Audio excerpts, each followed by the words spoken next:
Yo, what is up, Cowboys Nation? It's your boy Jay Tuck, and I got my dogs with me, and we are the Cover 3 podcast. I got my guy CFT and DMV in the building. Fellas, man, how y'all feeling this evening? I'm doing good. My stupid self didn't stream this to my channel, so bear with me, but I'm doing All good. How right, y'all doing? go ahead and get right, man. Go ahead and get right, man. Because listen, man, I know a lot of us are disoriented, especially as a Cowboys Yes. fan base, especially after what we witnessed last night, man. I know it was kind of tough what we witnessed last night. So DMV, I'm gonna kick things over to you, bro. After watching last night, man, how are you feeling as we saw the Eagles lift the Lombardi Trophy and they dog walked the Kansas City Chiefs, man. They put a mud hole in Pat and the Chiefs, man. So overall, bro, how are you feeling after what you saw last night? I mean, to be honest with you, bro, it makes me a bit sick. It makes me a bit sick to my stomach, but at the same, look, matter of fact, I got my electrolyte right here, man. Look, makes me sick to my stomach, but at the same time, bro, I can't really hate. I really have nothing to say to Eagles haters right now. You know, the people that come in the chat and they you know what I'm saying, fly Eagles fly and all that dumbass song that they be playing. Like, Right. man, ain't got no choice but to sit here and take whatever it is, because when you win, that's part of the game. When you win, you can talk. Right. When you win, Yeah. you can talk. And right now, we got to listen. We got to do a whole bunch of listening. It's going to be a long summer.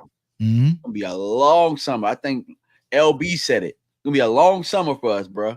We got a lot of reflecting to do right now. And they did everything the right way with free agency through the draft. They outdrafted us. You know what I'm saying? They've been outdrafting us for years.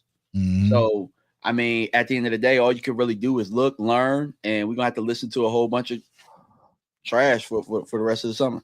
Yeah, I agree, man. As much as we supposed to be anti-Eagles, rivals to the Eagles. I'm still anti-Eagles. I mean, I'm still anti-Eagles, man. Me personally, y'all know me, how I kind of felt about them. You know what I'm saying? Like, it wasn't just like it never felt like a rivalry for me from the football standpoint. It was just their fan base, right? But it was like, how can you hate it? Like, we knew the moment that they went and we got that alert on our phone that the Eagles just acquired Saquon Barkley, they weren't playing. They weren't playing. Like, we knew that this was the mindset that they were going into the season, was to win a championship. So when it all comes into fruition, we can't be mad that it happened, right? So I think what we need to do is channel that energy and put that in the right direction as Cowboys fans, so we can get that same type of culture, same type of mindset. But when you watch the Philadelphia Eagles, as much as we do not like them, you cannot take away what they did in free agency, what they did in the draft, and what they did culturally to go out there and win a championship. My dog Rome, bro, I know you know what I'm saying? I know you anti-Eagles. I know you the Eagles hater too, as bro. Bro, how was you feeling after you watched last night's matchup versus the Kansas City Chiefs? That's one word. You humble. Right. See, Kendrick. I'm 41, man. A lot of people have too much pride, and too much pride will set you back. You know what I'm saying? I have pride in my team.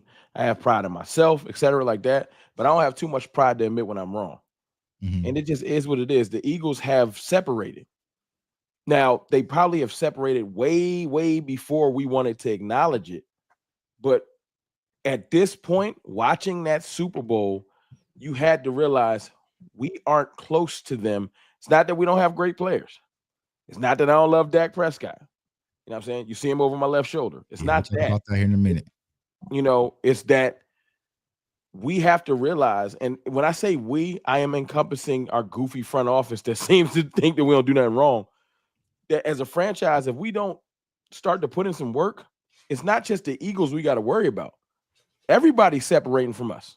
If you want to, the Eagles is the good tagline. That's a division rival. They just won the championship. It's easy. But the Lions, the 49ers, the Chiefs, the Broncos, like you can start naming teams that are going to go out there and put in effort and not just be like, you know what, Eric Kendricks is the missing piece. Right. And you know what I'm saying? So we have to realize that teams are going to continue to separate from us. And if we don't go out there, look, the Commanders, let's use them. They came in last year with an aggressive mindset and already went somewhere we ain't win in 30 years. Mm-hmm. You think they about to go back to being normal? They're about to get in the Miles Garrett sweepstakes and see if they can win themselves another blue chipper. Right. So if we think that we can draft our way out of this, I'll go ahead and set the stage. we can't. It's not that we can't get better by drafting, but I'm talking about like to compete. We can't draft our way out of this. All we can do is if we just go in and just draft is bare minimum, and this is a reach, maybe be a wild card team. And then what? Hope to be a wild card team, hope that things break your way, and then what? End up like Washington, realizing that we just ain't got the horses, because that's what happened to them. They had the cylinder. They thought it was March Madness. They had the Cinderella off season, but Cinderellas get sent home when you run in the power. Tuck, no, right? I know. Right. So that's what's happening. That's what Stephen Jones thinks. We going, hey man, we just hang around the rim. No, we gonna get to the dance and get sent home because it's gonna be like, oh, that's what even the Chiefs. Brett Veach, and I know you know about Brett Veach, right? Great GM. But I bet you Brett Veach's chest, he like, oh, I wasn't prepared. And I bet you last night before he went to sleep, I know what I got to do. Right. I got to get to work. Right. That's the difference. We get blown out. Stephen Jones like Eric Kendricks. Like that's right. Right. And I really think that's the difference, right? It's just like you talked about Brett Veach. Oh, I know what they're going to do.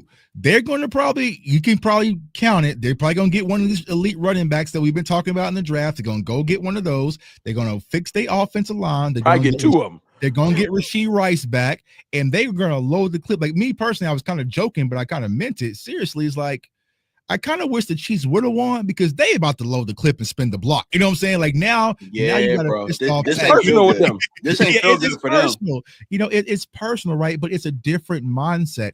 And even when it comes down to the Philadelphia Eagles, what you have to remember, they seen that monster in Kansas City 2 years prior. They got punched last year versus Tampa, struggled versus San Francisco. So they knew, oh no, we are not there. But see, when it comes to the Cowboys, we haven't even been close. We haven't even seen those types of monsters. So the only monsters we have really saw is the Jordan Loves, the Jalen Hurts monsters, like those types of monsters. So we kind of like, oh, we're fine. We're okay. But in order to win a championship, you might have to go to the Joe Burrows. You might have to go to the Josh Allens, the Lamar Jacksons, the Pat Mahomes. We are not okay. And you said this earlier, Rome. And I had the same sentiments when I left Las Vegas last year. Watching the Chiefs versus the San Francisco 49ers, when I walked out that building in Allegiant Stadium, I said, we're not even close to this, dog. We are not even close to be able to handle a game of this capacity. And I think that's the frustrating thing when it comes to Cowboys fans is if you're really honest, we're not there. Right, you can talent your way throughout the regular season, right? You can kind of get a few wins, but when it's playoffs and it's all on the line, we are not even remotely close to the caliber of play that we saw last night. So we got a lot of things to talk about. We are connected to all the channels. So listen, Cowboys Nation, share the content, like the content, let them know Cover 3 is live. I think I saw my dog Mark Holmes in the building. I saw Mark Holmes. Everybody's in the building, man. And we are really going to put our heads together to kind of figure out this thing. My guy, Angry Cowboys fan in the building my dog, as well. My dog. So yeah, man. Hey, Go ahead. So can I ask you a question? Because I know a lot of the times, you know what I'm saying, you're point guard of this thing. So I got to point guard this question to you. All right, cool. Last year you went to the Super Bowl, right? You didn't know what to expect, right? Right. This year you went to the Super Bowl and you knew what to expect and you knew how you were going to maneuver, right? Mm-hmm. That's exactly what Philadelphia did. That's exactly what Washington's going to do. What can you say about the Cowboys not even getting to that, to even close as to how we're going to have to prepare to even get to that level? That's a great analogy, right? So like case in point, last year when I went to my first Super Bowl, I was nervous, right? I felt like, man, I'm here at the Super Bowl. You see, all the big mega platforms. There was a part in my mind that really kind of felt like I didn't belong, so I was kind of happy to be there, right? And that's kind of how I felt last year in Las Vegas. This year, bro, I walked like I knew where to go. I knew what events to attend to, what events not to attend to. I was comfortable. I wasn't wearing my fancy dress shoes. I know how much, like I was just comfortable, right? And I will say this, when I interviewed the Eagles players, when I was at their hotel, I got that sense where it's just like, it wasn't like, oh, we're at like even Nick Sirianni, y'all know how, rah he is. He was just very cool, calm, collected. It was just like they expected to be there now. It's crazy talk. Yeah. they got a lot of rookies. Yeah. And a lot of young players that wasn't there last time. Right. And the thing and they showed up, bro. No, all of them. I agree with you. But right. What happened was, to Tuck's point, leadership is adopted by the young players. Mm-hmm. When you saw them score 3 or 4 touchdowns, they was up by like 20 and nobody was smiling. Right. So, and that's not new behavior. That's been all throughout the year. Hey, we got business to handle. So the young players that might have got off track realized early. Well, let me pause you this, bro. Where are those young players from? Georgia. This ain't nothing new to them. This ain't facts. This is what they do. Big national championship games. Georgia dogs, Philly dogs. Yeah, every from South Alabama. Every game South for Alabama Georgia, Roll Tide. Every game for Georgia was a big game. Like, so they knew what it was like to be in this big moment, and they did not crumble. You see what I'm saying? So it's like you get those caliber of players, it's nothing new to them, and they didn't fold under pressure. Jordan Davis, he took the microphone. I'm not sure if y'all saw the video I posted. He was doing interview. He was comfortable. You know what I'm saying? He didn't sense nervous. Jalen Hurts, right? He's seen. I'm about to say Jalen Hurts. All he knows is big games, bro. Yeah, all he knows is big games. All he knows is big games, right? So it's just like I felt like the moment wasn't too big this time because they seen the monster. And the scariest part about how the Eagles won it yesterday, it wasn't even with Saquon.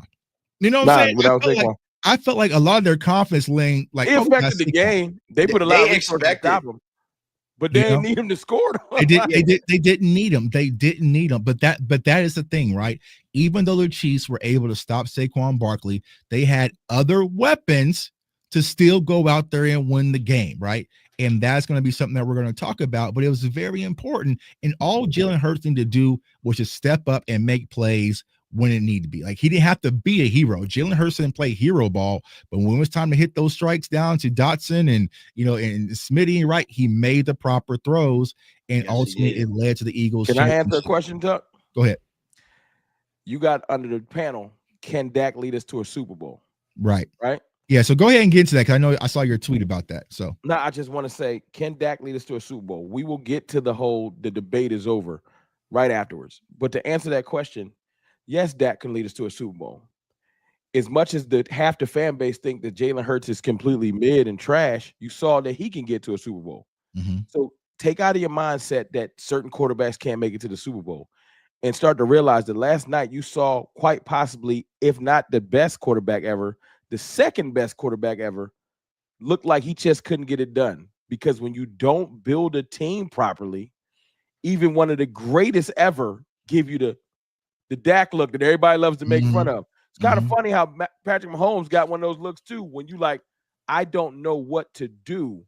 As in, my defense is going to just let him score every time, like Dak Prescott, or Patrick Mahomes, like, y'all just not going to be able to block none of them. It happens. You need a team. And I know y'all hate when we say that, but ain't nobody in here going to tell me that Patrick Mahomes ain't literally the best quarterback in the NFL. I don't care about the loss yesterday. And even he got humbled, because a team is greater than one person. So everybody think that there's a magical quarterback that's just going to drop in to this situation. That Patrick couldn't win with his team, and his team last night is better than our team. Right. So what y'all think Dak going to do with this team? Right. I agree, right? It takes a unit, right? It takes a unit. And what you saw last night with Philly, they were clicking on all three cylinders, right? Special teams, defense, and offense, right? When it was time to make plays, everybody made plays, right? And you need that, right? I know a lot of people get caught up in the fantasy football allure of hero ball, but if you think that Dak Prescott is the quarterback, so to answer your question, can Dak lead to the Super Bowl? Yes, but under the conditions that the Dallas Cowboys put him in, absolutely. No. If you're going to give him undrafted wide receivers and an undrafted running back and a lethargic South Alabama line and all this, and say lead us to the Super Bowl, then I would say Dak is not that guy. But I would say this also: I don't know who is, right. I don't know who. Yeah, I'm seeing Josh fail. I'm seeing Lamar fail.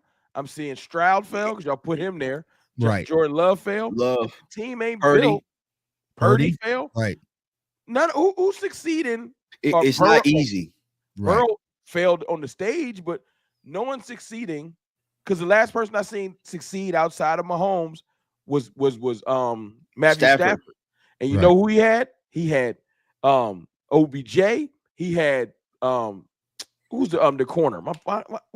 He had Ramsey. Jalen Ramsey. And Ramsey when he was balling. Aaron Donald. So they had a team too. You can't go in there playing or you gonna lose. Load up the clip everywhere, not just offensive weapons. You got to put in work everywhere. Right, 1,000%. And can I add on to what y'all are saying? So the question is, can Dak lead us to Super Bowl? Absolutely. We're asking him to carry us, and he's not that type of quarterback, bro. We just have to come to the realization of that. Doesn't matter if we think he's top 10. Top 10 hasn't carried anybody to a Super Bowl. The closest we've seen somebody get carried to a Super Bowl, I think it has been Pat Mahomes over the last 2 years before last. But he can't do it every year, as we see. Exactly. And I think Philadelphia realized that, because if we're being honest, Philadelphia was better than them the last time.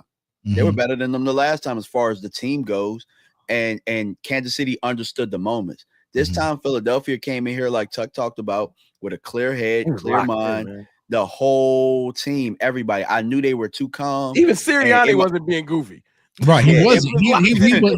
I saw zero goofiness from covering Nick Sirianni all week. It wasn't, we gonna beat. Like, it was just very humble, very soft spoken. I was like, damn, is this the same guy? You know what I'm saying? But like, it was just peace. Like, it was just peace and calm across the Eagles team. And honestly, y'all know, right?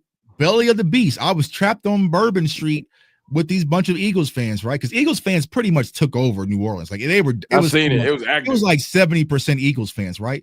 But even them, they was just calm. Like, it was just a confidence, right? But it wasn't a false confidence. It was just like, we belong here. You know what I'm saying? It wasn't like, oh my God, I can't believe we made it. We're so excited. It was like, nah, bro, we belong here, and we feel like we're just as equipped to win this game as the Kansas City Chiefs. And we saw that translate last night. Why can't we learn from our trials and tribulations? I watched the Eagles lose a Super Bowl, and then the next year they went on that 10-game winning streak, but then they had a crumble session that carried into the beginning of this year, right? Where at one point they had, I trust me, I know, because I'm a hater. So I was out there saying the Eagles have lost 6 of the last 8 games, and it was fun, but including the playoff game. But they apparently used that to grow as a team. You know what I'm saying? Why can't we take that super duper L, this 12 months of tragedy, because that's what I'm gonna call it. It's 12 months been bad, and find a way to come together as a team. The problem is you can't come together as a team if everyone not in lockstep. So the players can get in lockstep all they want to. Even the new coaches can get in lockstep. But if our ownership and GM are off doing their own thing, it's not going to click. Jeffrey Lurie, Roseman, Sirianni, and on down seem to be in lockstep. They don't even let stories leak. Right. If they don't want to. Did y'all even see Jeffrey Lurie and Howie Roseman last night much? Didn't hear. Bro, Jeffrey Lurie could walk down the street and I wouldn't know what he looked like. Right. I saw Howie Roseman either in the locker room celebrating his championship. That was it. You know what I'm saying? So yeah. So like you said, Rome, everybody is just in sync, and it's in sync culturally. Now they do have their faults, right? They got some, you know what I'm saying? They got some pushback, right? But when it comes to just football operations, all right, bro. Howie, you go get the ingredients. Nick, you cook the dinner. Like, it's just not. And I just think that's the biggest problem when it comes to the Cowboys. It's just the lines are blurred. Who is really in charge? And you don't see that separation. And I think the biggest divide, because I saw someone post the other day or yesterday, right? Or maybe it was today. It was like, oh, well, if you take Dak and put him on the Eagles and take the Hurts and put him on the Cowboys, it's the same result. No, you have to also shift the culture of the Eagles and get the same result. Yeah. Ownership to get the same results. If you put the Eagles same roster in Dallas, where Jerry Jones is all in control and the coach can't coach like how he wants to, and all too much goofiness, you get the same results, right? And I think people really don't understand it. And there's so many players that's been speaking out about this. We all saw the Peyton Hendershot viral. Yeah, you know what CD said. Now, funny thing, right? I interviewed Peyton Hendershot as well, and I sent y'all a clip. But he was going to go there, but then I was like, oh well, let's stop. You know what I'm saying? Let's stop, right? But it's like there's so many people talking about the foundational culture of the Dallas Cowboys. It just isn't football, y'all. It just isn't football, and all of us know how that can have a big impact on how things pan out. Now, Roan Dog, you had this tweet to everyone, because I had a tweet about it the other day. People got mad at me because sometimes depends on where you at. Depends on where you don't want at. to hear the truth. It depends on where you at. You say something about Dak, and then it's so now me and Rome are Dak haters. We're Dak haters now, I guess. I'm not sure what I'm not little team. No one gonna put that on my jacket. Everybody wants to put us on a little team, right? You say something about Dak, then you're Dak haters. You defend Dak, you're Dak lover, man. So you had a post about Dak, man. So go ahead and tell everybody what was your thought process behind your tweet. I was watching the game progress, and I was like, you know what? If Dak Prescott was making these throws, I don't care what was happening on this stage, we would celebrate. Mm-hmm. And I said, you know what? He about to win this Super Bowl MVP. The debate is over. Now, people got mad if they didn't see that. I was mad. I put a little frowny face on the tweet to let y'all know I'm not happy that it's over, but it really is disingenuous at this point to have a debate on whether Dak Prescott accolades-wise is better than Jalen Hurts. Jalen Hurts has showed up on big stages. I know he's had a stacked team. I know they've stacked things in his favor to where it's really hard to fail. Yes, he has an excellent offensive line. His defense is incredible this year. Yes, he got a great running game. He do. But sometimes people still fail on that stage. I am not comparing our teams to what the Eagles put out there this year because we've never stacked a team like this, and I don't know how long. But all I'm going to say is my focus has shifted from daily debates. I'm not saying y'all can't do it, but I don't care about saying Dak's still better than Hurts. Do I still like Dak? If I had a choice, is that still my quarterback? Yeah, I'm not saying I'm choosing Hurts. That's me personally.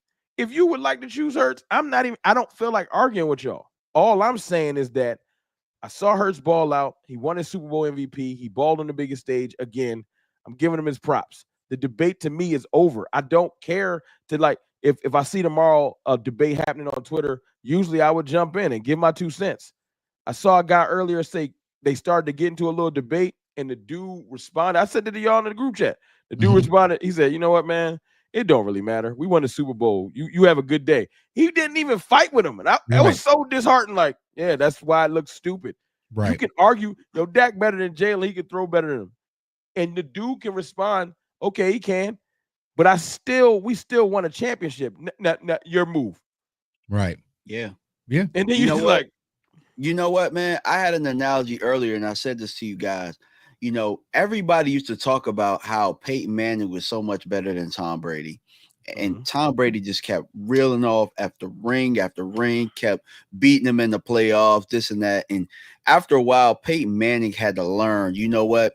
This glitz and glamour thing, the Colts had to change how they built their teams because the Colts helped them though. Exactly. Yeah. Because when they brought in Tony Dungy, they became a tough team that, more of a simpler foundation and everybody kind of locked in. That's what we're going to have to do. That glitz and glamour, shallow roster type stuff and trying to score a whole bunch of points and look pretty. Hey, that's not what's going to win us championships or win us playoff games. I just want to know when the pride going to kick in though. I don't know. When the pride going, because look, Jeffrey Lurie and them watched Jalen Hurts fail on the biggest stage and they continue. Bro, Bryce Huff was a $17 million healthy scratch. Right. And James Bradbury was a $14 million healthy scratch. They left $30 million of healthy player on the sideline because they said, y'all just ain't good enough. That's a team that's relentless, and I don't care who we getting on the field. Best players play, we trying to win. Right. Bradbury would have been starting last night, and the Chiefs would have attacked him if he was a Cowboy, and we would have lost because of him. Right. Well, here's another thing, right? Even if you go to the other side of the ball, right?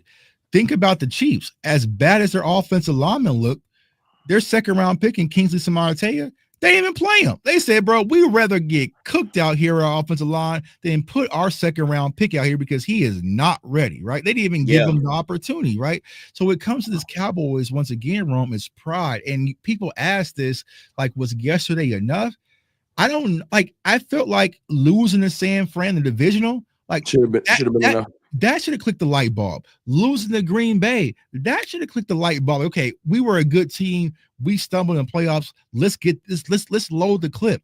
I highly doubt sitting back and seeing the Eagles win the championship is going to cause them to load the clip. Now, maybe Schottenheimer, and I kind of posted tongue in cheek, right? Schottenheimer getting all the help.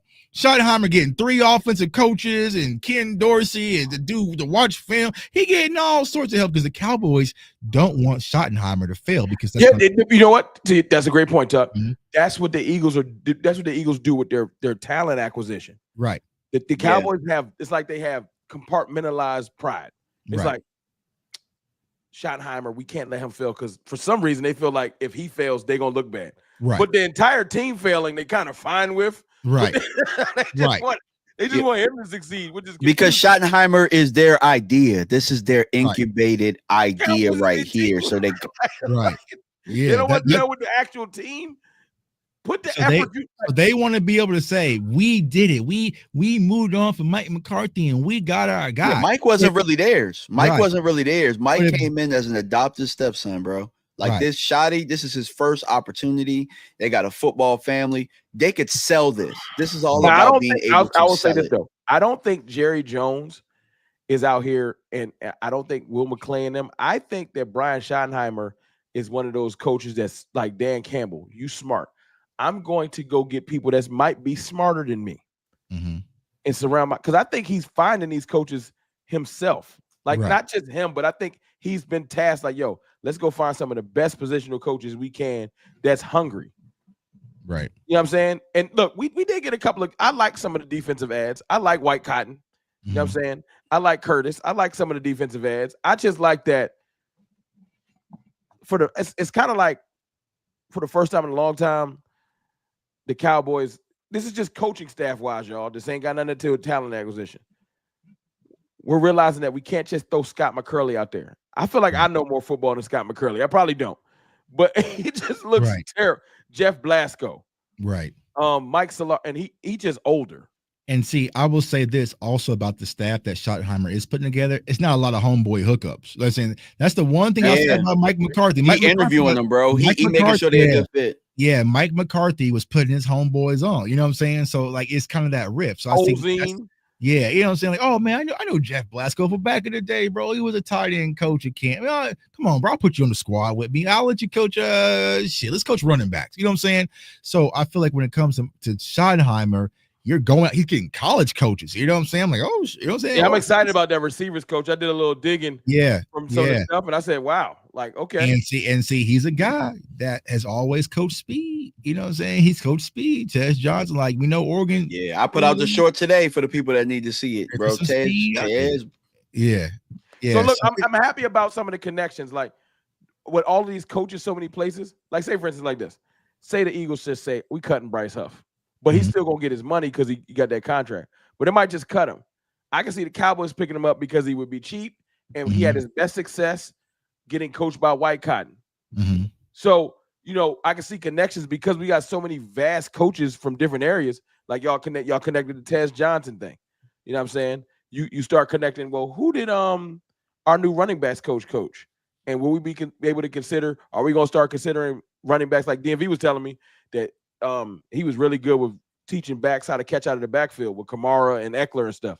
So are we going to be changing our philosophy in that realm? It's exciting with the coaches we brought on, but none of this is going to matter if you got this great thought process, this great scheme, and then, or you're trying to cook this great meal and I go to the dollar store and get you a whole bunch of dollar store ingredients. Right.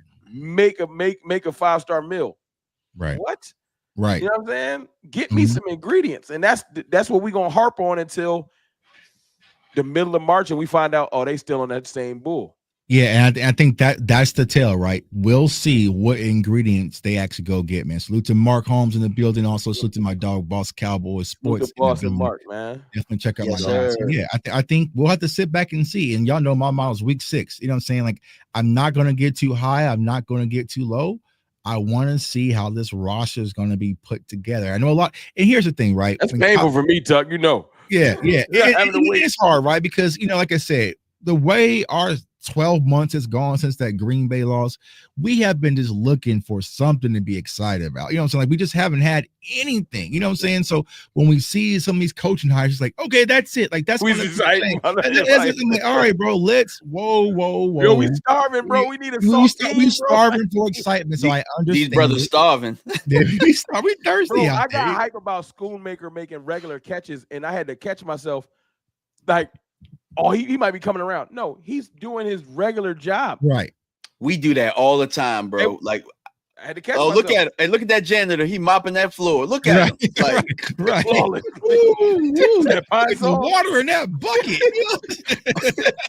You know what I'm saying? Like, we just Swiffer out today. Like, we're just trying to find something to be excited about for the future, and it's hard. It's hard. I'm looking, and I felt like the Cowboys are going to need to give us something, man, or it's going to be bad, especially after what we just witnessed. You gotta be bold, because they just said in the interview, like, some years they try to be naive. They said in that press conference, basically, yo, man, we hear y'all.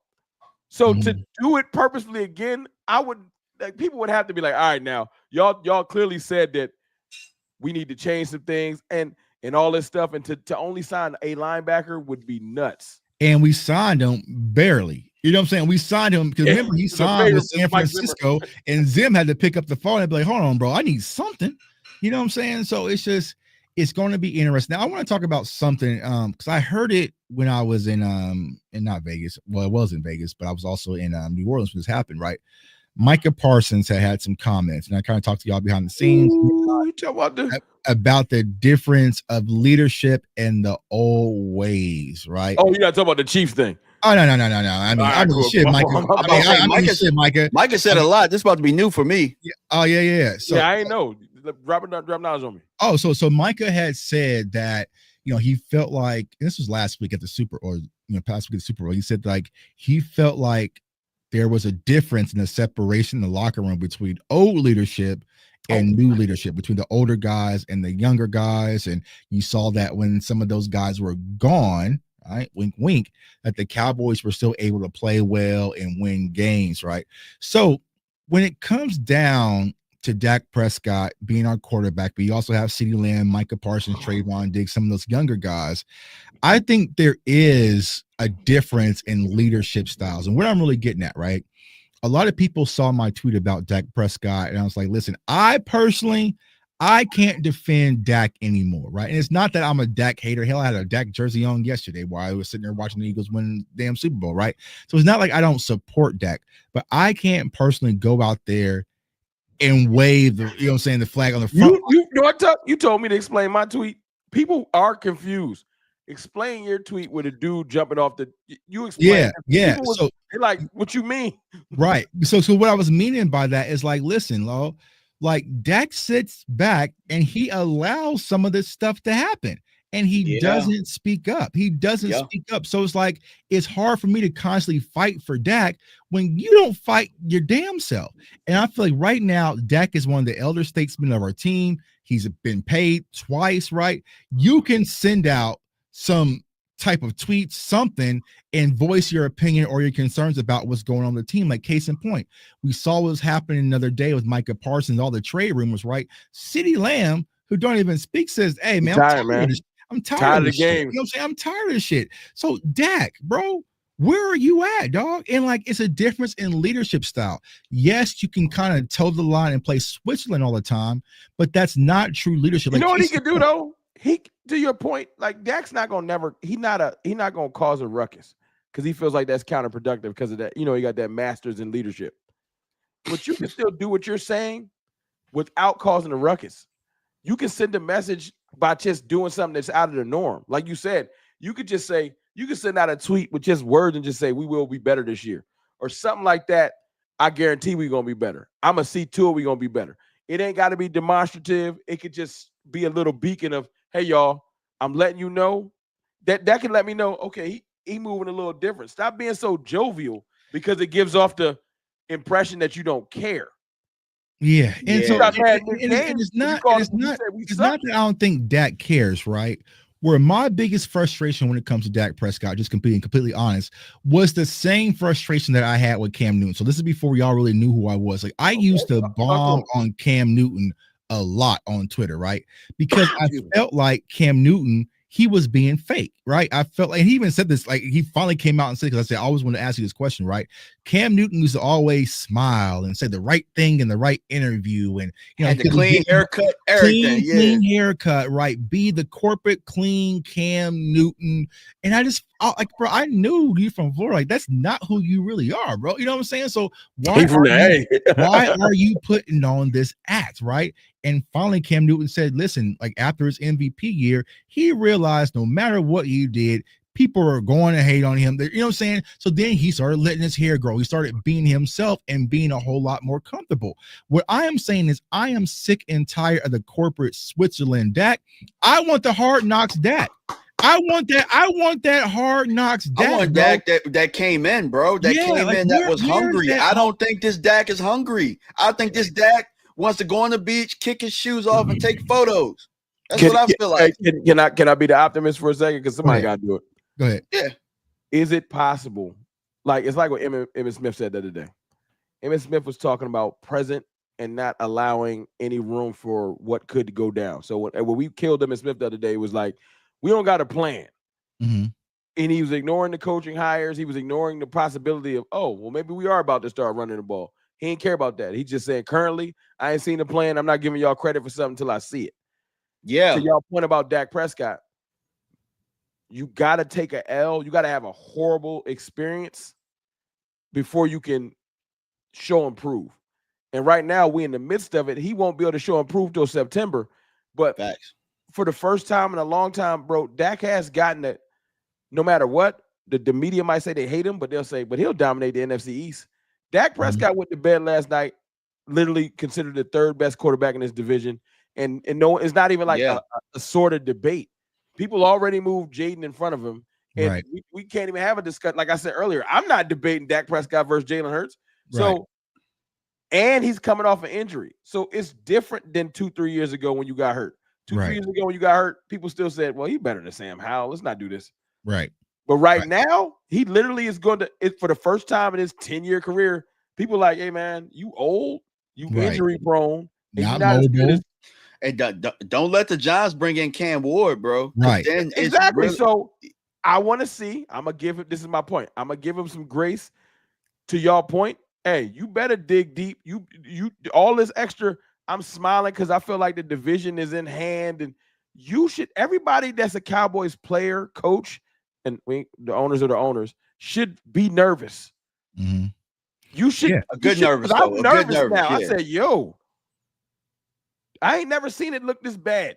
Like, I'm like, yo, even with all our talent, I'm like, yo, we can't rock with them. And you know how humbling it is to say, yo, I don't think we can play with them. Right. And see, just like my dog boss said, I agree. CD put himself out there for his teammate, protects CD at all costs. That's the type of leadership I rally for, right? It'd be different. Let's say, for instance, someone's shooting shots at DMV or Rome, right? And I text DMV and be like, hey, bro, this is messed up, and I really got your back and support.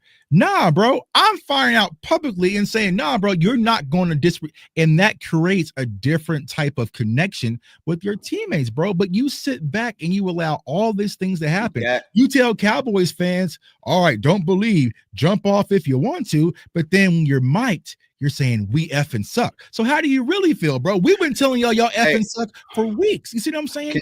About Micah. You know what I'm saying? Micah was giving everybody props, and he conveniently left his quarterback out there to drive. Well, his quarterback don't. I mean, to each other, like, it's kind of weird because this quarterback don't never stand up and defend nobody like CD did for Micah. Podcast DMV is different. Micah talking every day. He don't never get his due props.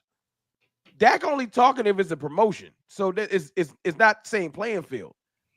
But yeah, but it's just like, but if CD set a precedent, like you were saying. He changed the game because he the first one to stand up for a teammate the way he did. Right. Right. But guess what? It goes to what Micah was saying, though, about when the old leadership wasn't in that locker room and how these guys, that's who was there. It was CD and Micah. Right. CD and Micah. I don't think he's talking to CD and Micah. Right. I know he wasn't, but I think he's talking to DeMarcus. I think he was talking about DeMarcus too, but Dak is part of that too. Right. You get what I'm saying? Like Dak wasn't in there, and you could kind of tell, like when we lost that game and Micah was about to cry going off of the field, they really believed. And I think that now that I look at it, they really wanted to show these old leaders that we can do this leading our way. I think that's why it meant that much to him as we're talking right now. But you couldn't, but he needed to realize that that's not. Trying to prove your own teammate wrong is not a way to success. Right. And that's what I'm talking about. I feel like there's this divide, right? And we've all doing that. We've all been there, right? We've all been in you know, it's at different jobs where we have that manager's pet, right? The guy wants to say everything is right for the manager. But there's also people like, nah, bro, having y'all work on the weekends is bullshit. You know what I'm saying? Like, and we'll speak up in those team meetings, right? So it's like, are you going to really sacrifice yourself and speak out for your teammates? And I feel like we're at the situation, Dak. You have all the accolades, you have all the endorsements. Stop being so damn nice. There was a man that's right behind DMV in that photo right now. Kobe Bryant was the same exact way. Kobe Bryant tried to walk a fine line, say all the right things, talk the right way, and then eventually Kobe just snapped and said, F it. I'm gonna speak my mind, and he turned into the Mamba, and you saw that translate. I feel like for the Dallas Cowboys, we are going to need that. We don't need a corporate go along with everything. Oh yeah, you want to give me Jalen Brooks and Jalen Tober? Yeah, sure. I don't need you sitting back at the press conferences of Schottenheimer's interview and talking about, yes, bro. It's time to start being real, Dak. It's really time to being real. One breath, you're supporting Mike McCarthy and saying, I think he should be back. And now you at the press conference for Brian Schottenheimer pumping palms. Playing the fence too much, dog. Yeah, but he thinks that's leadership for me. It's too much. You're right, Ron. You know what I'm saying? And he I went feel to like school for it. He thinks that's leadership. I'm not saying it's right. Yeah, and that could be leadership, but I feel like it's getting outdated with the younger people. See what I'm saying? I think because what you're saying, I'm not saying what you're saying is wrong. I'm saying that I'm going to hope that circumstances change the mindset. 2 years ago, since I got the goofy Eagles thing on my thumbnail, the Eagles thought that they were something that they wasn't too. And then last year they thought they were something that they wasn't too. And it took all of that failure for them to come into this year. Like this entire year we locked in. And whoever coming aboard, Saquon, this is how we carry things. And they got it done. I'm hoping that, at some point, like CD said, he said everything perfectly, very concise. Let's go win some games. I took that as, let's shut up, stop talking, right, and get to work. Right. And sometimes you can be the leader, but it takes that one quiet teammate to talk that everybody says, right, he don't even talk. Right. And I hope that CD, it's only been a day. So let's just see how this matriculate. CD might have been like, man, I'm tired of, because he said every year, ain't y'all tired of this? Every year we at the top of the charts. And I took that as we in the media. Right. But we ain't doing nothing. Right. Ooh. Mm-hmm. Like he said, he got to wear that, bro. He got to wear that at the end I made of the a day. video about it earlier. CD was spitting. Like, right, he was. It caught me off guard. I thought it might have been like a fake. I thought it was a burner. Yeah, I thought it was a burner too. I was like, oh wait, hold on. So I had to go click on it. You know what I'm saying? So sometimes we need that, right? I feel like when it comes to Dallas Cowboys, we need someone who has some fire out there, especially on the offensive side of the ball, right? A lot of people talk about Troy Aikman. Troy Aikman didn't go for that. You know what I'm saying? Troy Aikman didn't go for that. Troy Aikman been like, that's BS. Like, nah, bro, I'm not doing that. Like, get me some help. Get me. Aaron Rodgers went to the Jets and he got the coach he wanted. He got the wide receiver he wanted. Like, Pat Mahomes is cutthroat. I cover the Chiefs, bro. He would say, go get me some help. Like, so he went and got DeAndre Hopkins. Like, that's why I want Luther Burden. So it's just I just feel like Dak kind of just goes along with it, bro. He kind of just goes along with it. And I feel like I don't think with the Joneses mentality, if they're able to walk on you and you're not going to push back, it's going to be problematic. We need the voice, the face of the Dallas Cowboys to be like, nah, I love Jalen Tober. I love Jalen Brooks. That's my dog, but I need another wide receiver. Yeah, he can come out and say, listen, nobody, this is the best way to say it. Nobody on this team should feel like their job is safe, including me. Right. It's ways to do stuff without, you want to be PC, fine, but let everybody know, hey, man, I could be gone in a year and a half, which is the truth. Facts, bro. So everybody should feel like their job not safe. You know what I'm saying? Right. I mean, except for the Jones family. But my point is, you right, Tuck, like, we've tried, Dak, you've tried PC for 9 years, 10 years. Right. It's over. New chapter. That's why I said it's a new chapter. Being PC is over. Thinking that we just better than the lowly division. That the chapter's done. Right. It's not just that the Eagles won the Super Bowl. The Commanders is not playing. I saw a story 20 minutes ago. Let's just say hypothetically it come true. Matthew Stafford to the Giants. Right. Now you might literally be like, oh, so we got the fourth quarterback? Like, I'm not trying to be funny because but Stafford to the Giants is a little different, dog. Like, damn, because like, oh, it's funky now. Right. Yeah. And they mess around and get a Travis Hunter or something, like, you know what I'm saying? Like, they could get disgusted. And I feel they like already got Malik Neighbors too. We've been playing with our food for so long because we just had Dak over the NFC East and we were so good. You know what I'm saying? That window has now slammed on our hand. That chapter's so quick done. too. It wasn't for long, bro. Right. It was not for long. These teams got better, and we sat on our hands and said, "Oh, we all right, man." I mean, as long as we can win the East, like we got. But we guilty. I think the players is. I was thinking about this. We blame a lot on Jerry and them, and that's fine. But I do think our players have had moments to take it for granted. I do think that in their minds, we can beat Washington. We can beat the Giants. Our players only circled one team. Mm-hmm. And we played ourselves. Our players only we just got to worry about the Eagles. I mean, well, technically, you got to worry about everybody. Washington. You know what I'm saying? Technically, we did. You know what I'm saying? And honestly, we should have beat Washington twice. You know what I'm saying? But yeah, I feel like that's that complacency, right? It's just that complacency where it's just like they don't feel the threat. So maybe this year it'll change.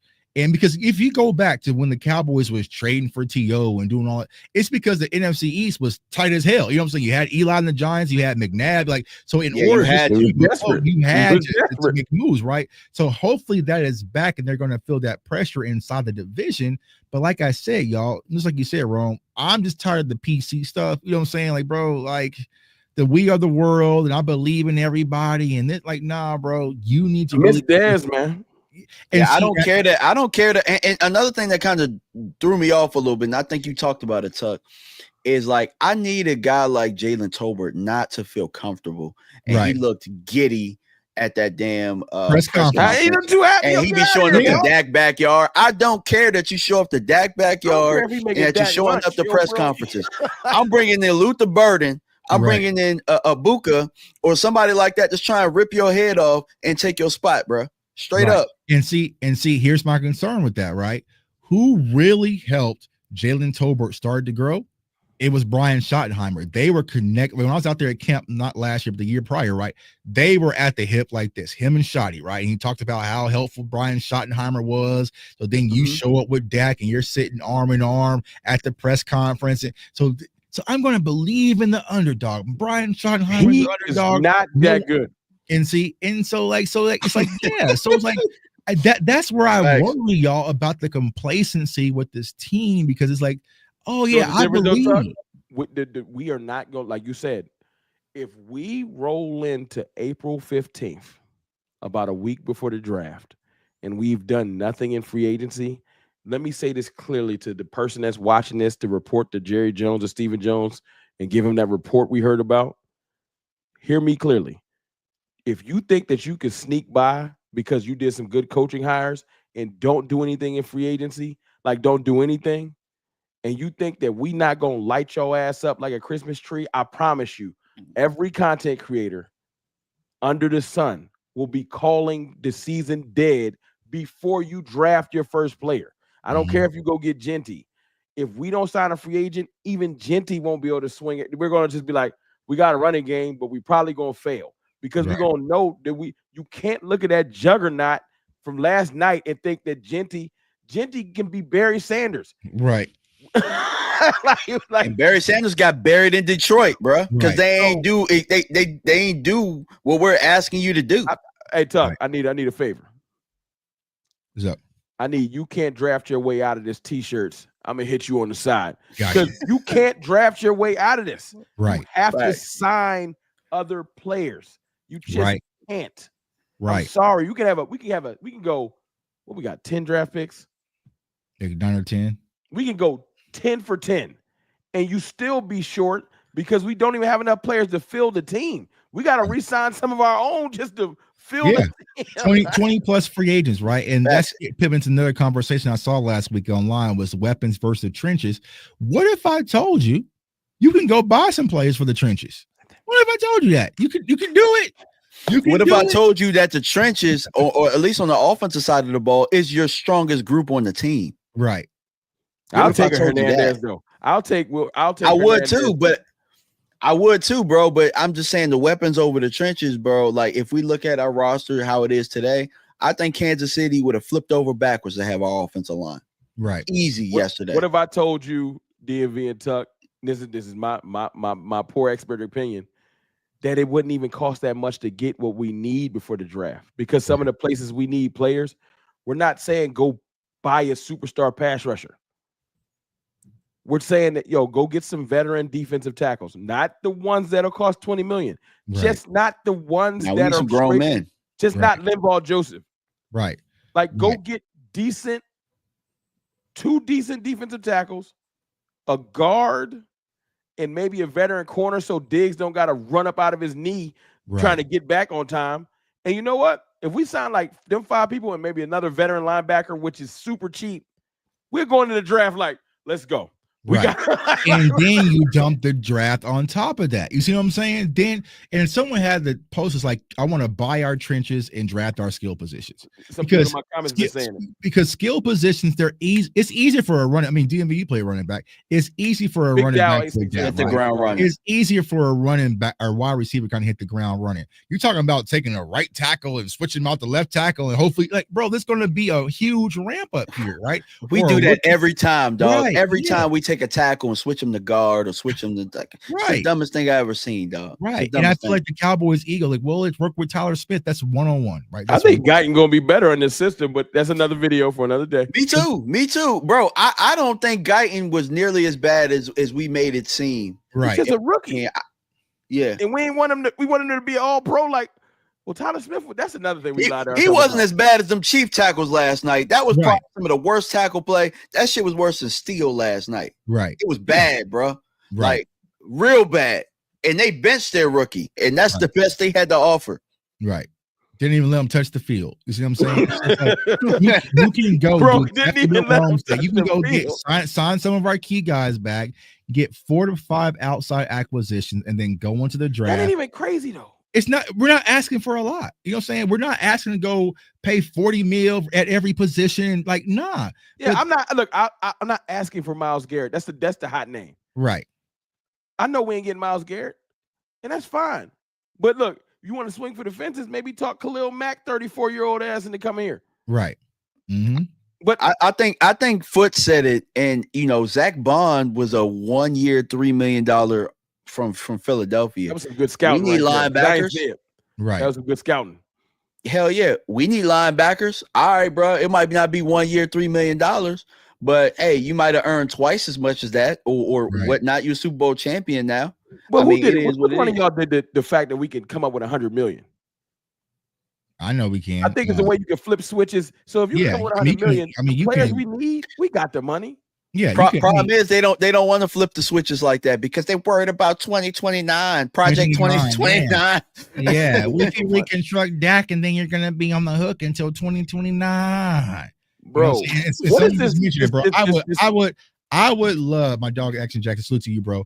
If you go get me Nick Bolton, so we should have drafted him anyway. Tuck gonna lose his mind. If you should have drafted him anyways, man. That's an instant. Oh man, we Nick Bolton, bro. We don't have nobody like that, bro. For me while you at. And here's the crazy part: Chiefs fans don't even appreciate Nick Bolton. Like the last 2 years I've been at the Super Bowl, right? Nick Bolton is always just sitting at the table by himself. Like no press conference over there, no meet, and I go straight to him.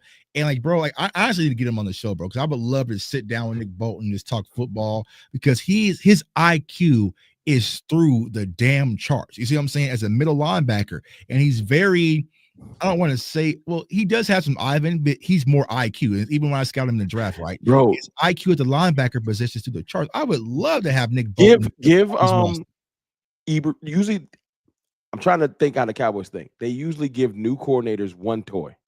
Usually, right. So we got to flip. I know they giving Schottenheimer everything. If you're gonna give Eberflus one thing, his biggest, I think his claim to fame, his thing is he's linebacker guru. That's where he cut his teeth. So if you're not gonna give Eberflus anything else, give him his mic. It's not gonna probably be Kendricks because Kendricks was more for Zimmer. Right. So if you're gonna give him anything, I think you can get Bolton in here. I don't think Bolton is gonna come demand a wild bag. Yeah, it just depends on how the Chiefs value him. He probably will, dog. He got multiple Super Bowls. I mean, it's probably gonna be a bag, but a linebacker bag is not a defensive end bag. You know what I'm saying? It's not like a left tackle bag. You're right. Yep. You're right. Yeah, I mean, I think he's an anchor for the Chiefs defense, but it all depends, right? Because the Chiefs still say, "I'll just get me." Hey, no, I'm hoping that they about to go crazy and like they'll go sign Zach Bond from the Eagles. Like, yeah, you lose like that, you take your offseason personal. You right, they about to go crazy. Oh, they are. Oh, they gonna are. Get Khalil Mack and Myles Garrett. Like, all right, now that was good. Like, yeah, we got Eberflus from the Bears. The Bears. Yeah, see, Zach Bond was at Marshall. Yeah, Roquan Smith, like he know how to get his linebackers going. Yeah. So overall, like I said, I would go get Nick. I would go get a Nick Bolton, right? So it's. I don't want to say it's an easy fix, but it really is an easy fix if you do it the right way. You know what I'm saying? And Nick Bolton, to be honest with you, Tuck, I feel like that's an infusion of culture right there, which is something we don't get from our free agents. We get a whole bunch of guys that just be shucking and jiving and happy to be here because they broke their leg 2 years ago, or they on their last, you know what I'm saying, last ditch effort, last chance you as Cowboys. Right. You know what I'm saying? That's all we do, bro, is bring in last chance you people so that they now look at Fowler. You know what I'm saying? Fowler was on his way out the league. Now we didn't infuse Washington with Fowler's presence. Right. You know what I'm saying? That's all we do. Think about the impact that Gilmore had on our defense just in that 1 year.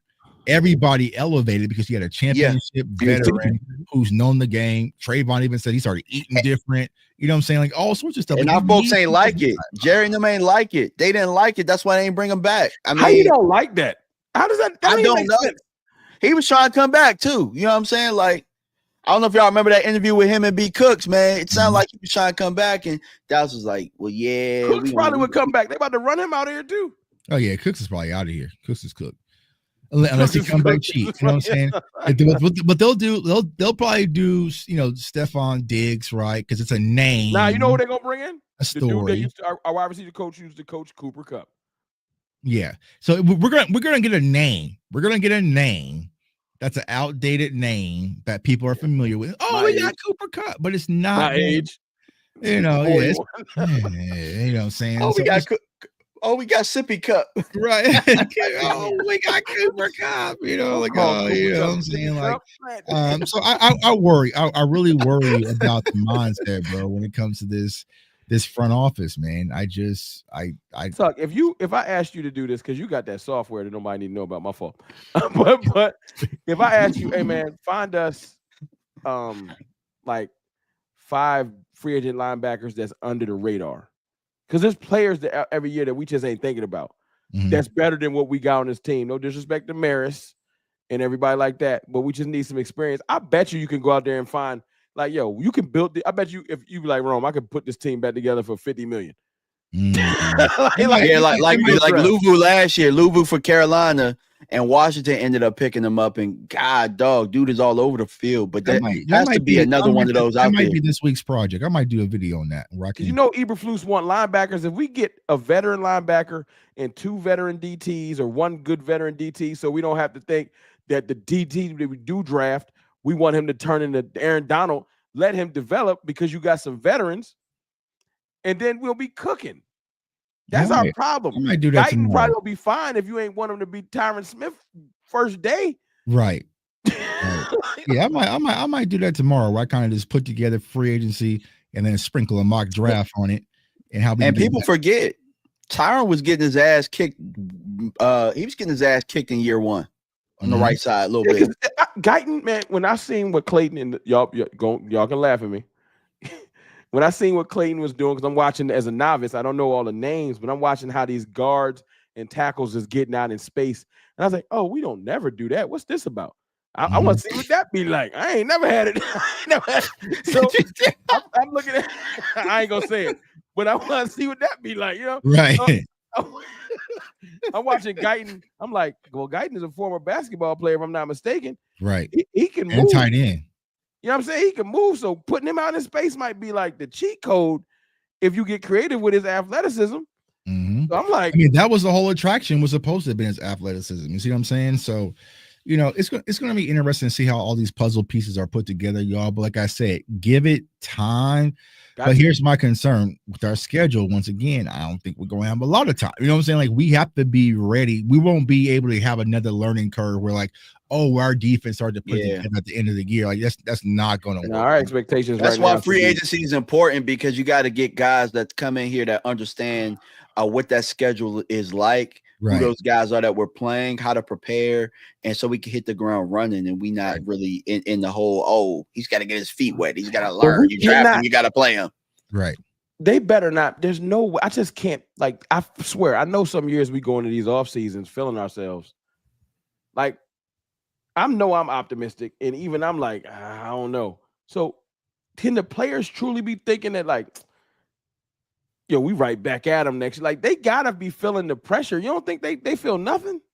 No, I think of course, as a player, right? You always they do hope and optimism, but I think it's a fake, false optimism. See what I'm saying? They gotta know we can't mess with what we saw. And like I was saying, they feel it, bro. Jerry was crying. If you just use common sense, right?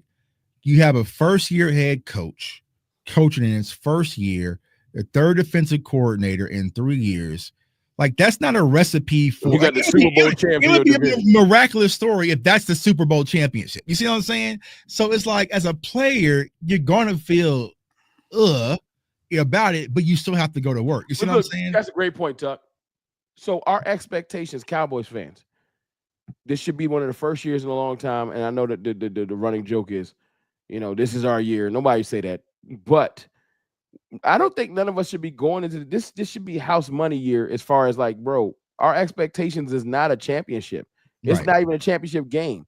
We're just trying to look competitive. I know that sounds real low, but we cannot lie to ourselves with a first-year head coach, all these new coaches, and we're rebuilding, going straight to the chip. Let's just get competitive. If we get lucky and win a game like Washington, yeah, we might, but we got to realize that at a point we probably gonna run into a buzzsaw. But if we look competitive running into the buzzsaw, I can sleep at night. Mm-hmm.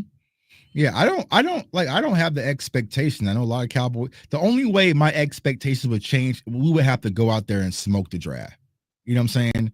We would have to go out there and smoke the draft. But you know what I'm saying? But smoke it like A plus. For real, where it's like, okay, damn. You know what I'm saying? Like, you went around and got Luther Burden and circle around and jumped back up and got Amari and Hampton. And, you know what I'm saying? Like, it had to be something like that. Like, drafting an offensive line, man. Oh, you say you want to do a mock draft tonight? Because we can bring it up.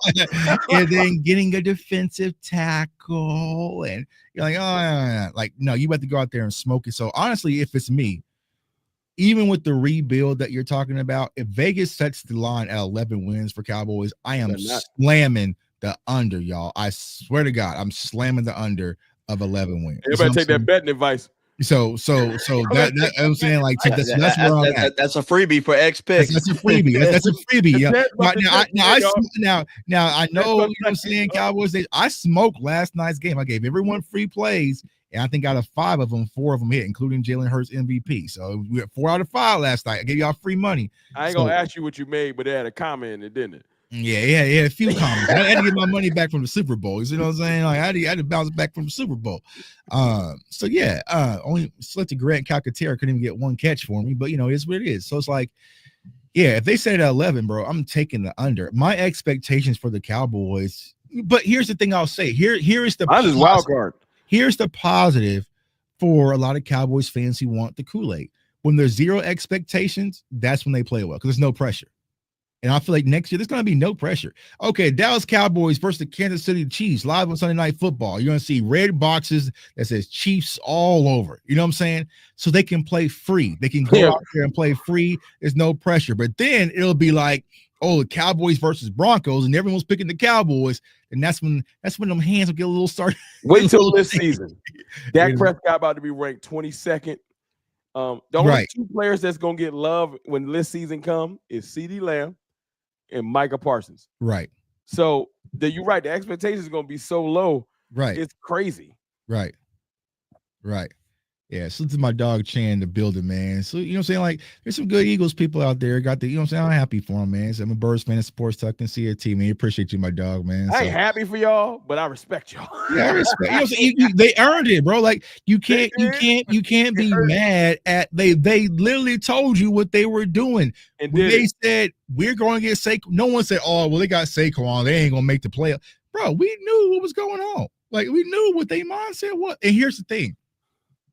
When you go out and get a player of that caliber, everyone starts thinking championship. Like, you raise your standard to a whole nother level. It's like, okay, my organization's serious about winning. You know what I'm saying?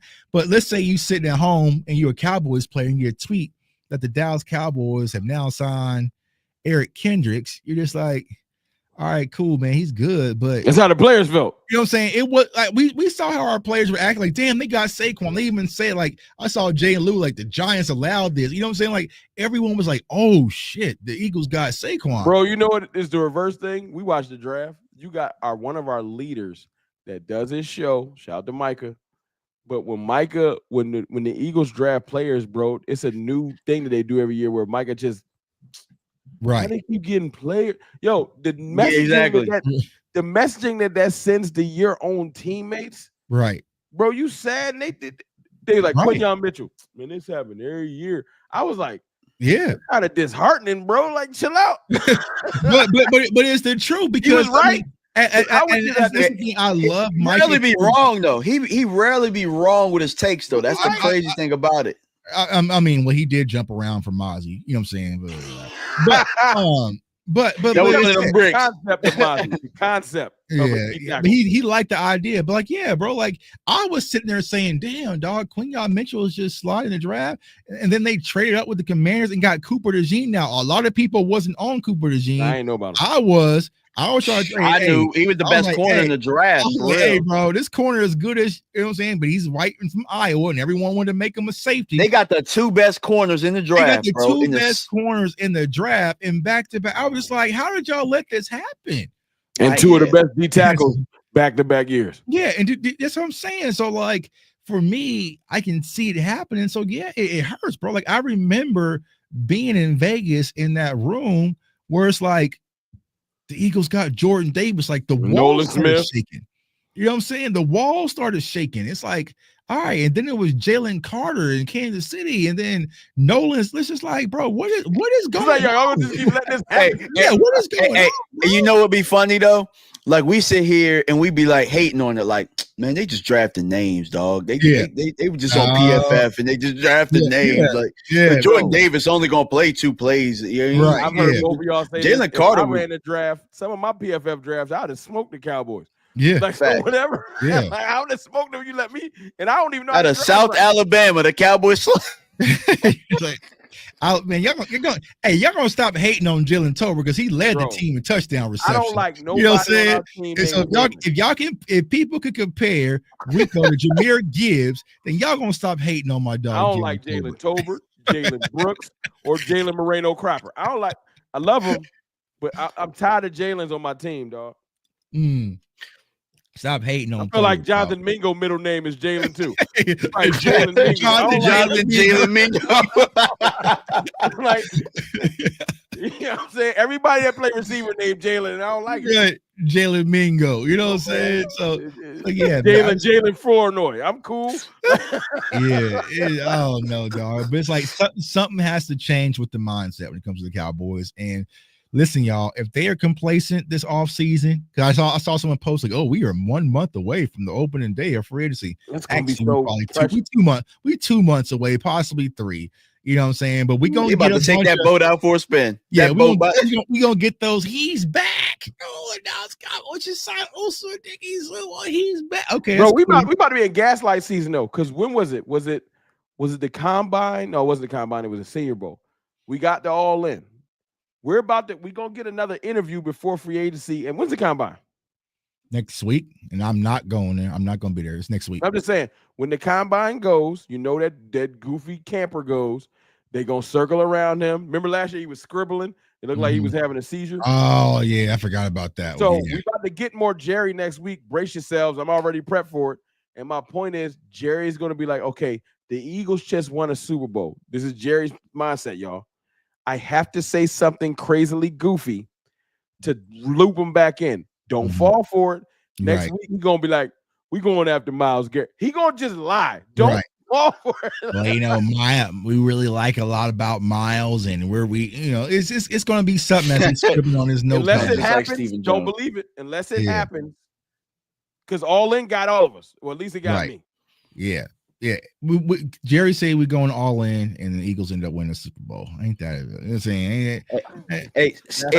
Speaking of the guys not even being on the same tune, like I went back and watched the introductory interview, like the press conference for Shotty, and you hear No C ask the question like you look at your enemies and what they do, like Philadelphia and free agency. Steven was right on course with you got to look at what the division's doing, and outside of the division, you got to look at what the whole NFC is doing, and maybe we can do some things different and blah blah blah.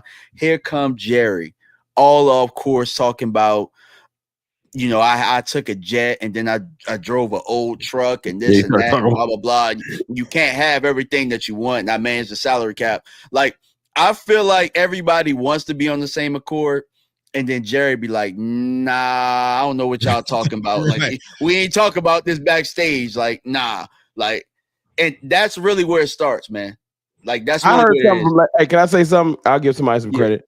I heard something from Brian Broaddus earlier. I was listening to him and Jeff Kavanaugh's show, and it made sense. It was very, very poignant. That's the word I want to use.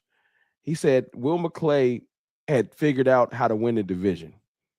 Like, he knew how to put right pieces in place to win the division. I don't think Will McClay ever figured out how to win the conference. Hell no.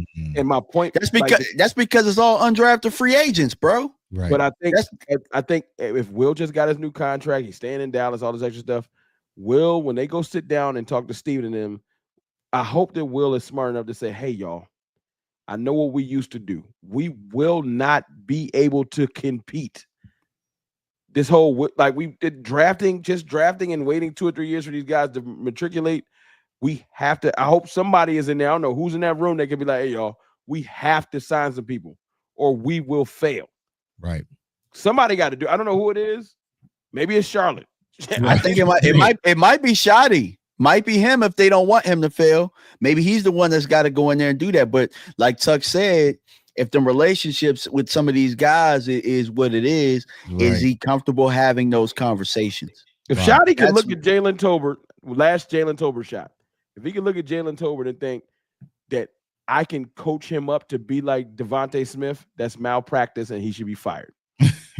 But it's hard because you already have that in-house relationship, bro. You know what I'm saying? So like, I'll tell him, give me his number. I'll tell him he ain't good. Give me his number. Yeah, I just think that they're gonna like the underdog story. I've been coaching for 19 years and no one believed in me, Jalen. And I get that same sentiments when it comes to you. Brian, and I believe you're gonna be fired. I believe we can fly as Cowboys. Brian Schottenheimer, I know you watching these shows because you strike me as a person that will sit at home and watch these shows. Brian Schottenheimer, you gonna get fired. You hit your wagon to the Jalen's, all of them, you gonna get fired. They're gonna smack your visor off, cuz. Well, you better go get Luther Burden, man. You better go get Luther Burden, dog. Listen to you better go get him. You better go get you a dog. But I mean, we'll see, dog. So I don't know. Listen, Cowboys Nation. I know it's rough right now in Dallas. Hell, I think This shit is Luka making his debut right now. That's what I was gonna do after this. I ain't want to tell y'all. I'm about to go see what's going on with that. Yeah, let's see. Is Luka making his debut yet?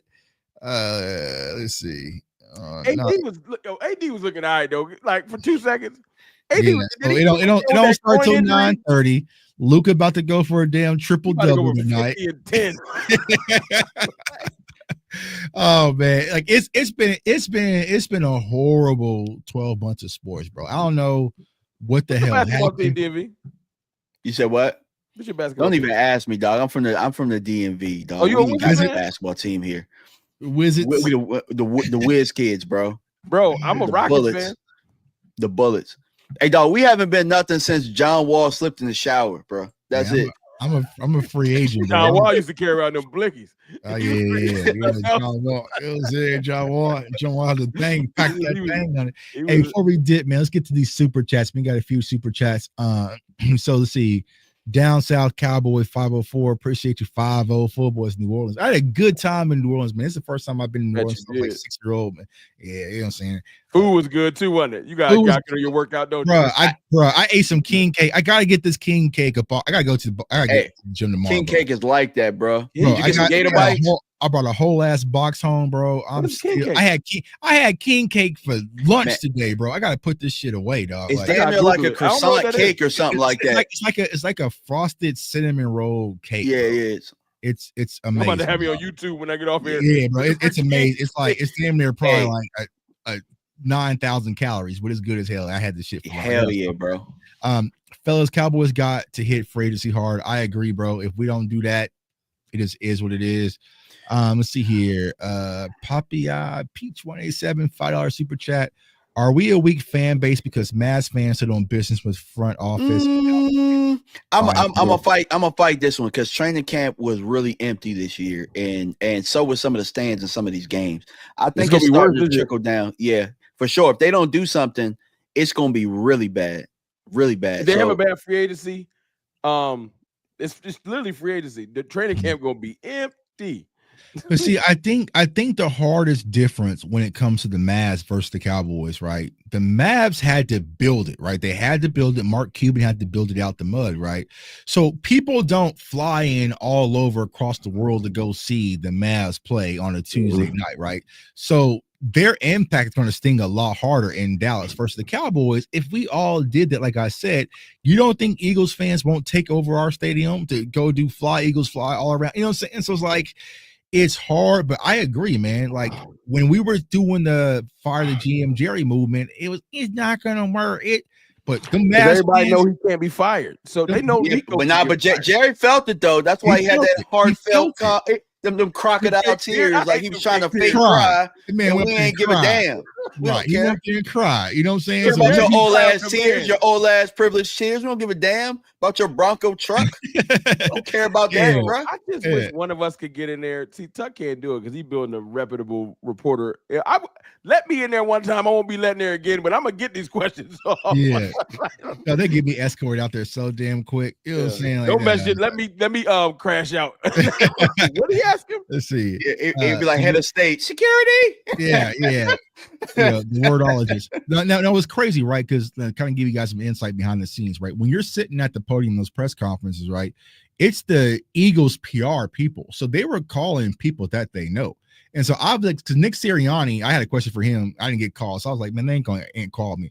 And then finally, like the dude was like, pointing to me, you know what I'm saying? I was like, oh shit, you know what I'm saying? So when I was asking my Jalen Hurts question, actually some other guy started asking the question over me. So that's why I kind of like was like choppy, but the PR has to strategically pick you out in order to ask the question. So I know if that's the Dallas Cowboys, they would see me, bro, and be like, nah. You didn't get in the room, Chuck. Ain't no. They're gonna be like James Slater, Clarence Hill, and they gonna be, you know what I'm saying? Hey, Jane be firing their ass up though. God, dog. Shout out to Jane. Jane be cooking off like that dude in politics and just fly a shoe up on the stage. Right. Just let them know we ain't happy. Right. Just every time Jane asks a question, Jerry get mad. Like he was about to cry, then Jane asked a question, he got angry real quick. Because Jane don't care. You don't pay. You ain't my boss. Right. So wordologist, Dak will only be successful as the front office commit to the team. Bold moves can win, but no moves will never win. Facts. Great super chat, wordologist. Byron Joe, $5 super chat. Appreciate you. Either the Super Bowl was rigged or everyone was tired of looking at Taylor Swift and the Chiefs. I don't think it is. I just think that the Eagles was just the better team, man. And here's what I'll say, right? A lot of people talk about, oh, the NFL is rigged and they want to do this for ratings and this. Well, excuse me. Aren't we the team that brings in the most money, the most revenue, and the highest ratings? Wouldn't it work in our favor to rig some shit for us? You see what I'm saying? Like, if the NFL could rig games, imagine. Because I tell y'all, bro, the Super Bowl, it was damn near mission impossible. I think that's why Eagles fans were so, you know what I'm saying, cool, because it cost a lot of money to get down there. Like, I wanted to extend my room for like 2 more nights. My hotel told me it's going to cost me $6,000 just for an additional 2 nights. I said, nah, y'all tripping. You know what I'm saying? So it was, and that was the 6 bands? 6 bands, bro, for 2 more nights to stay at my same hotel. I said, y'all tripping. Bro, good. I would have drove from another state. In another state. Because I was trying to stay at my same hotel because it was a nice hotel. I'm salute to my hotel, man. They had a basketball court, all sorts of stuff. And so I was there from Tuesday to Friday. I was like, well, I might as well just stay 2 more days. You know what I'm saying? So they're like, oh, we don't have any availability. Well, that night I was checking out. They're like, well, good news. We found some more availability because we had cancellation, so you can extend your stay. I was like, oh, okay, cool. You know, I was like, put it on my credit card. How much they like? Oh, it's gonna be $6,008. No, whoa, no, don't you better not, you know what I'm saying? So the prices for the Super Bowl New Orleans was astronomical. Imagine that would have been double if it's the Cowboys. You see what I'm saying? I know you lie. So that's what I told them. Yeah, bro. I said they better not touch my car, bro. It's like, but yeah, so it's like it's one of those things. If the Cowboys, it's going to be rigged for the Cowboys because you're going to make your money back. I think Dak is in fan mode, not in killer mode. I don't want to say that, right? I think Dak is still competitive. He's going to out there compete, but it's just you got to show us, bro. It's show and prove season. You got to show everybody. You have to give us. Keep my comment quiet on this one. Yeah, I'm gonna say something, not PR. Nope, not catching me today. Bro. Don't get us canceled, dog. But listen, man. I would say Dak is still my quarterback. I support Dak, but I'm not. You're not giving me that. What am I? How can I fight for Dak, bro? We had to force him to run for 20 yards, and he tore his hamstring off the bone. So how can I? What am I supposed to fight about? I feel like Dak been hurt since. That's my theory. I'm gonna put my tinfoil hat on. I think Dak was hurt when he had that air cast on.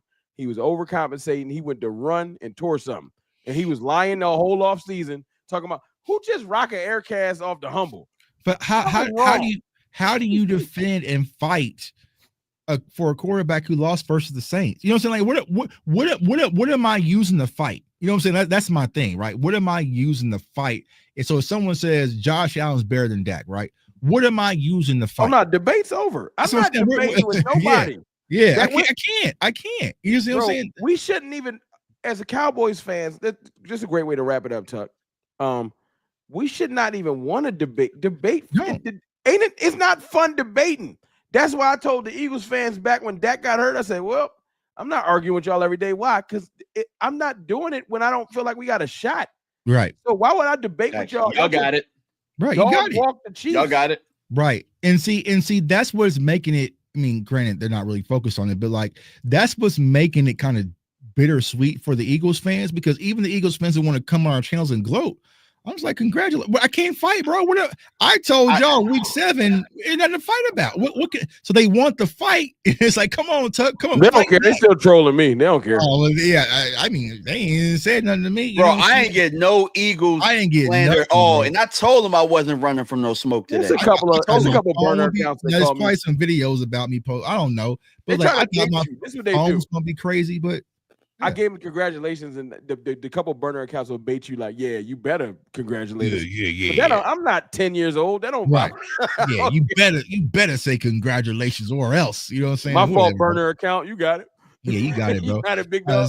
My guy Eddie B with a $10 super chat. Guys, can you please explain to me how the Eagles can sign all these free agents and obtain all their talent, and how it is that we can't because they care? Because they can. Well, so Devontae Smith, we traded back and let the Eagles get Devontae Smith, and we took Micah Parsons, and Devontae Smith has already gotten his extension, and we're about to drag Micah Parsons. If I had to bet money, Micah's not getting his deal early. He won it. They not gonna give it to him. What Jerry said is every team is different. That's what Jerry said. Every team is different. They handle their money a little different. Right. That was perfect. He said because they care. End of story. They care about wanting to win, and we don't. Right. Yeah, facts. How we ain't worried about Project 2029, bro? Right, 2029. We'll look at their cap to 2029. Bro, 2025 was a year 1.2. Wait till 2025. Yeah. Right. I said that too. Yep. Right. We just pick ourselves up and get back in the race. That's life. Great show, fellas. Appreciate you, my guy, Vince. Thank you, man. Thank you. Let's see. Jerry all in didn't get me. Jerry was full of, he was, will Mingo be better than any fourth round wide receiver? I don't know, man. Jalen Mingo better bring it. Jalen Mingo, I don't know, dog. There's some fourth round wide receivers out there. I think it's gonna be pretty damn good. So we got that draft content coming up, y'all. But we appreciate y'all, man. We have almost 1,400 people watching. Make sure y'all hit that like, subscribe button. Subscribe to all the channels across the platform. We all got great content coming out. Listen, Cowboys Nation. I know it's rough. I know it's frustrating. I know it sucks. You know what I'm saying? But we in this thing together. And a lot of us, we're just going to focus on solution-based content. So for me personally, y'all know the draft is my thing. A lot of draft film dropping starting tomorrow. We back to business, interviews, all that. Rome, I know you got stuff cooking up, bro. So for everyone who's seeing you for the first time, let everybody know they can find you. All right. Cowboys fan talk, Cowboys_fan talk on X or Twitter. It's still after Eagles, but y'all earned it. And I really ain't got nothing to say. So I'm going to shut up and go do a mock draft. Facts. And my dog DMV, let everybody know they can find you, bro. You can find me at DMV Fanatic on YouTube, DMV Fanatic 1 on Twitter, and then it's a lot of DMV Fanatics and stuff like that. And then there's Real DMV Fanatic on Instagram. Appreciate y'all, man. Yeah, and like Rome said, man, still F the Eagles. Right. Facts. And then, of course, JTuck, man, JTuck151 on all social media platforms. You can find me on CFO Sports YouTube channel. Comment, like, subscribe. Also find me with the X-Pix team, man. Y'all see your boy, man. I threw that dime to Dez Bryant, man, out there, you know what I'm saying? New Orleans. I saw you. Hey, I got a question. Did you pump fake because you was going to throw the back shoulder and then you said, nah, I'm going to hit him in the corner? No, I pump fake because it was like one of those like little autograph footballs, so it was slippery. It wasn't like a real football. So when I gripped it, it slipped out my hand. You know what I'm saying? But I just knew, hey, man, put it in the back pylon, let Diz go out there. I would have threw a duck like Trey Lance. It would have been, man, what was that? Yeah, you know what I'm saying? The ball, and see, people don't know, like, that was an NFL corner. That was Prince Amuka Mara, right? He played for the Giants. I think he was a cornerback for the Giants. You know what I'm saying? Why was he looking like Cisco? Because he was doing like some promo stuff for like these different events, like his big A shirt on. You know what I'm saying? Cool cat, man. A lot of Cowboys wanted to draft him. Yeah, so he was a cool cat, man. So I was like, you know what? Let me throw this dot real quick. You know what I'm saying? I wasn't dressed appropriate. You know what I'm saying? I had my club clothes on.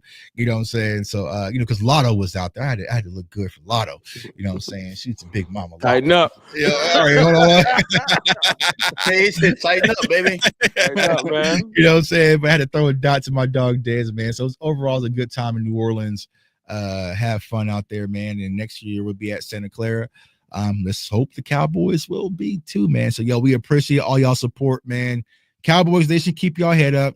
I know it's hard. It just is what it is, man. It's gonna be a long, but here's what I'll say. Let me talk about this, right? Because a lot of people say, Tuck, you keep saying that championships are overrated, right? And what I'm trying to explain by that, it is really short-lived, y'all. Like, for someone who's won a championship, y'all know I'm a KU basketball fan. We won the national championship in March Madness in 2022. And pretty much by summer, Kansas fans was pissed off about our recruiting class. Like, we were right back on the hook. You know what I'm saying? And right now, Kansas is ranked number 17 in college basketball. Kansas fans are saying, hey, Bill Self needs to go. So we're right back to where we was. Now for us, Chuck, like I said earlier, we starving. Yeah. Bro, so a saltine hit different.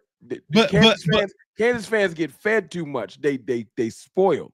But we get a championship, it's gonna feed families. But they went from what? It was 2008 to 2022. You know what I'm saying? So it wasn't like it's been, but see, that's the thing, it's short-lived. It fades so damn quick, right? Think about what we were saying to Eagles fans. Oh shit, it's almost been a decade since y'all last Super Bowl, right? So it's like you get right back on that hook again. You know what I'm saying? Like, it's crazy where, So people think that, oh, you win a championship and everything goes away. It lasts for 2 to 3 months. You hear and this last pick, 32nd pick of the NFL championship, blah, blah, blah, Philadelphia Eagles, Dallas Cowboys, right? You do.